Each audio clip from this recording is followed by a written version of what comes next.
Well, their college graduations may be delayed, but their entrance into the work world won't be. Looking for work will soon become a priority for grads, and getting a head start is crucial.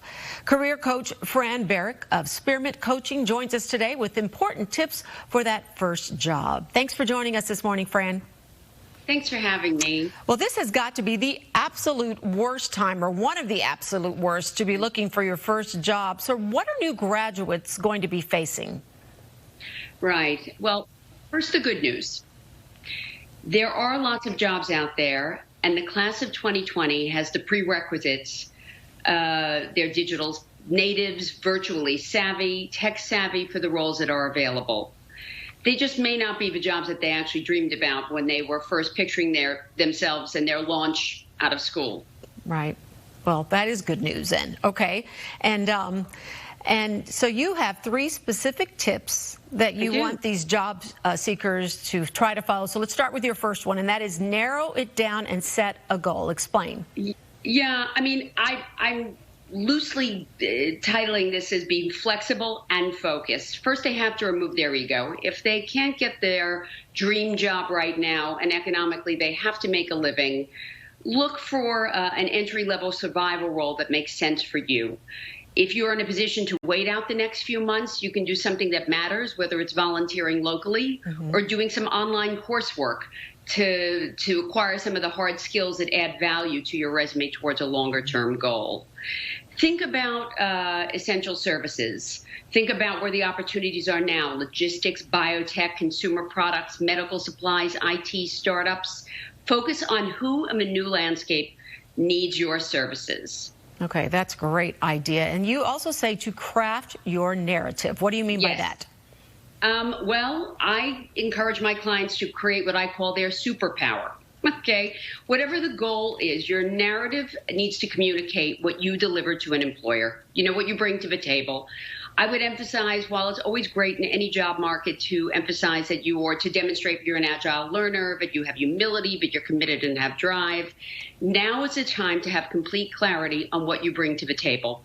What are your core skills? And importantly, how will these skills help solve an employer's problem and serve their needs? I cannot emphasize enough the advantage it gives to a candidate to have this prepared and ready to be articulated during job interviews. Okay, you say network and activate resources, which can kind of be hard, because I know we've had some people reaching out, for summer internships, and because of what's going on, we obviously cannot do it.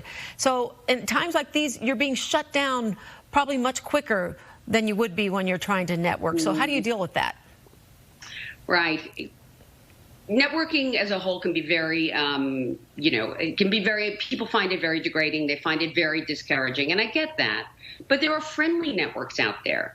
They are the people that whether it's at university, your professors, your mentors, your professional contacts from internships past, your parents' networks. Now is the time to tap into them.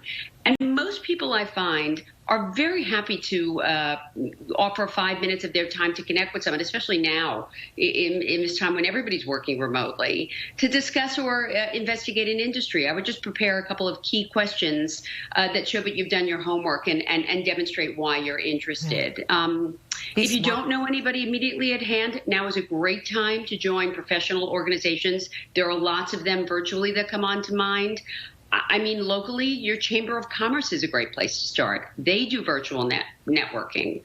2 of the ones that I belong to that I recommend for young women are Luminary and Riveter, and they do great online summits, and you never know who you will meet on them. Right.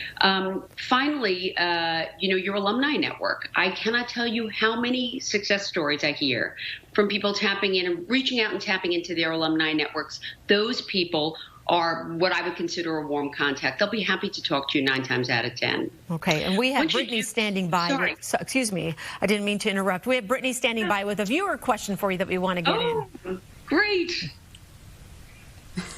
This question comes from our viewer, Jason. He says, I'm hoping to find a job sooner rather than later. Is it appropriate for me to ask employers the measures they're taking to protect employees from coronavirus? I don't want to seem like I don't trust them, but also want to know they're taking care of their workers. Right. I think that 10 out of 10 people I talk to who are in positions to hire and are looking to reintegrate back on site from virtual working have the very same commitment and level of integrity. I don't think anybody wants to bring workers back to the workplace before they are ready. I mean, obviously, it goes without saying, it depends on whether we're talking about essential workers or office on-site workers. I think that this is perhaps a question for once you get down the road and are really ready for that offer. But I would envisage in this new landscape that everybody has their workforce's best interest at heart. Yeah, I think that's a great answer to that question, because I think if an employer hears that right off the bat, they may be thinking, well, of course we are, and maybe we don't want to have this person after all. Okay, you gave some very important tips. Thanks so much for joining us. What's the website people should go to for more information? www.spearmancoaching.com. And some of the resources and tips and tools for networking are right on there. Perfect. Thanks so much. Great to talk to you this morning. Okay, have a wonderful day. You too.